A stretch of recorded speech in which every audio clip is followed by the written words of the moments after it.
ప్రజాపాలన ప్రగతి ప్రణాళిక అనే ఒక 99 డేస్ ప్రోగ్రామ్ని ఈ రాష్ట్ర ప్రభుత్వం వారి యొక్క అభివృద్ధి కార్యక్రమాలలో భాగంగా వారు ఏం చేసినారనేది తెలియపరచడానికి ఒక 99 డేస్ ప్రోగ్రామ్ని స్టేట్ గవర్నమెంట్ వాళ్ళు అరేంజ్ చేయడం జరిగింది.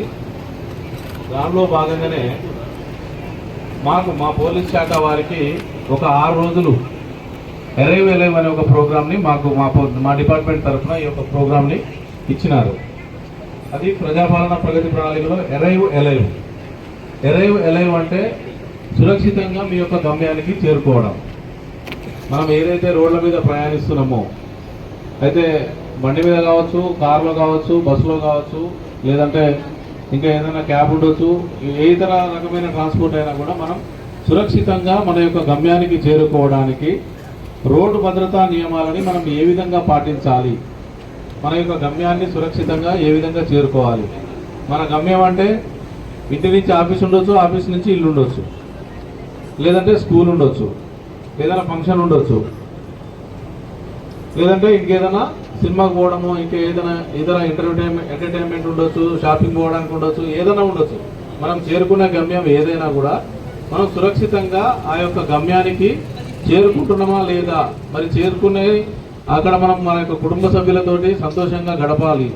అంతేగాని యాక్సిడెంట్స్ అయ్యి కాలేజ్ ఎరగొట్టుకొని హాస్పిటల్లో జాయిన్ అయ్యి కుటుంబ సభ్యులకు బాధ కలిగించి ఆర్థికంగా మానసికంగా ఇబ్బంది పడే విధంగా ఉండొద్దు అనే ఉద్దేశంతో మా యొక్క డీజీ గారి ఆధ్వర్యంలో మా యొక్క జిల్లా ఎస్పీ గారి పర్యవేక్షణలో ఈ యొక్క ప్రోగ్రాం మేము ఈ యొక్క మన గవర్నమెంట్ హాస్పిటల్లో ఈరోజు ప్రోగ్రాం కండక్ట్ చేస్తున్నాము.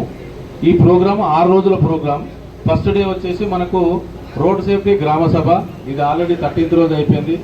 తర్వాత అంబేద్కర్ జయంతి 14 ఏప్రిల్, ఇది కూడా మనకు అంబేద్కర్ స్టాచ్యూస్ దగ్గర అన్ని గ్రామాలలో అన్ని మండలాలలో ఈ యొక్క ప్రతిజ్ఞ చేసి మనం రోడ్ సేఫ్టీ గురించి అందరికీ ఎక్స్ప్లెయిన్ చేసినాం.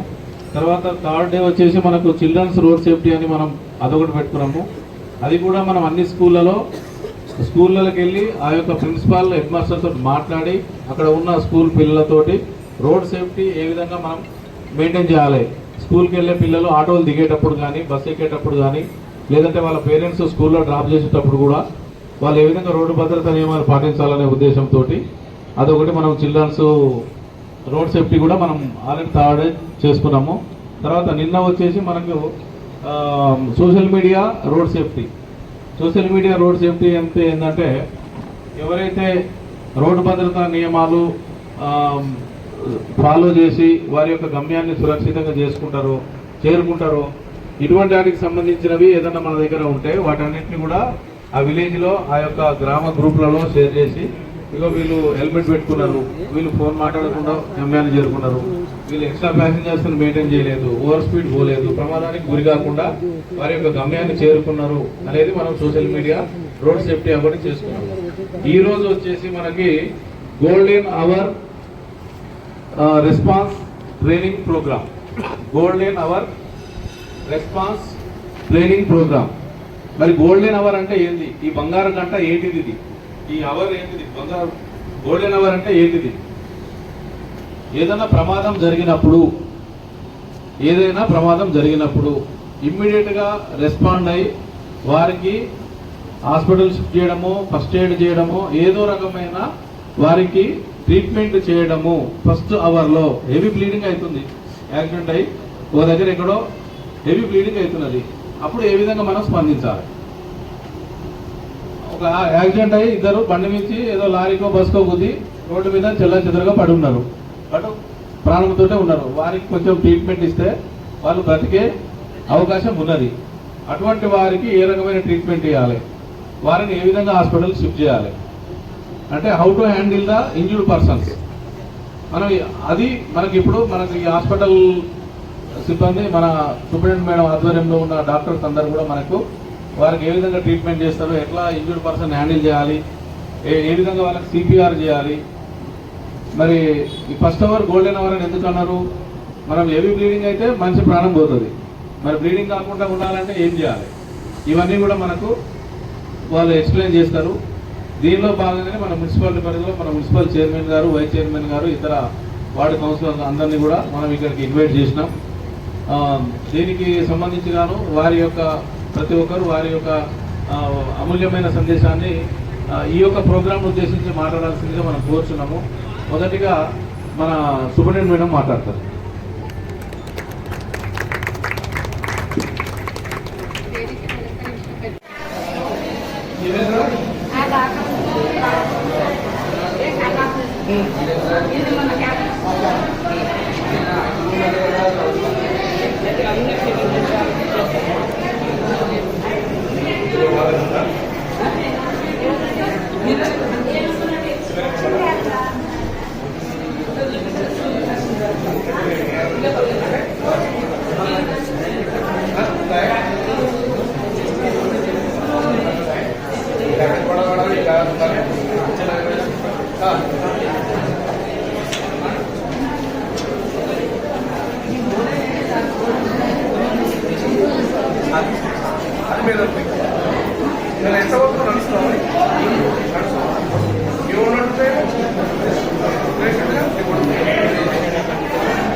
जनरल सर्जन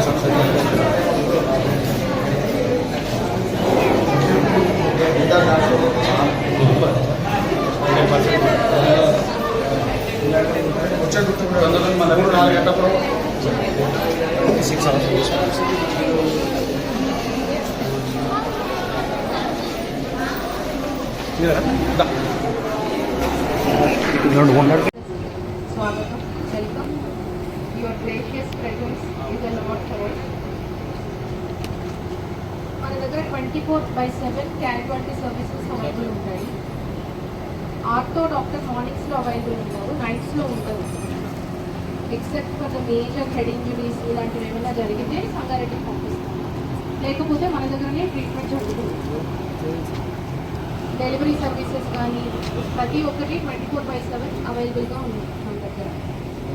ఇప్పుడు బేసిక్గా ఇవాళ మనం ఆర్టీఎస్ ప్రివెన్షన్ ఇవన్నీ ట్రాకింగ్ వాళ్ళు చూసుకుంటారు.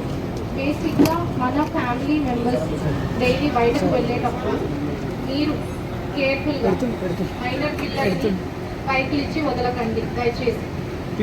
ఎక్కడికైనా జర్నీస్లో వెళ్తున్నప్పుడు please be conscious, at least be slow. అట్లా ఒక ½ అవర్ లేట్ అవుతుందేమో, అంతేగాని డోంట్ బీ ఆన్ హరీ. ఒక ఫ్యామిలీ అంతా చాలా ఎగ్జాంపుల్స్ చెప్పచ్చు. ఎన్టీఆర్ ఫ్యామిలీలో వాళ్ళ ఫాదర్ చనిపోయారు, వాళ్ళ బ్రదర్ చనిపోయారు, అందరూ because of road traffic accidents. Major accident almost life and డెత్కి వెళ్ళి మళ్ళీ నార్మల్ అయ్యారు. Please be safe. ఇంట్లో అందరినీ ఎడ్యుకేట్ చేయండి దయచేసి. రోడ్డు మీదకు వెళ్ళేటప్పుడు సేఫ్గా తిరిగి రావాలి. Be positive always, but always చెప్పండి don't be on hurry.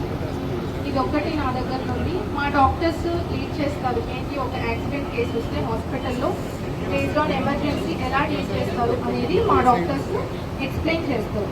Thank you for the opportunity.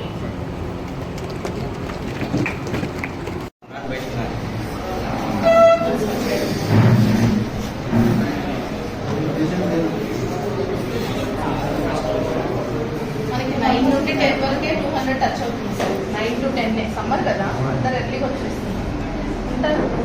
1:30 వరకు వస్తూనే ఉంటారు. యాక్చువల్గా టైం 9 to 12 కూడా మేము 9 to 12 OP, 12 to 2 hard works ఉంటాయి సార్ మాకు ఆపరేషన్. డిజిటల్ ఎక్స్రే అంటే షిఫ్ట్ చేస్తుంటారు దాన్ని. మన రీసెంట్గా టీవీలో ట్రైనింగ్ అయింది డిజిటల్ ఎక్స్రే గురించి. అది మాట్లాడదాం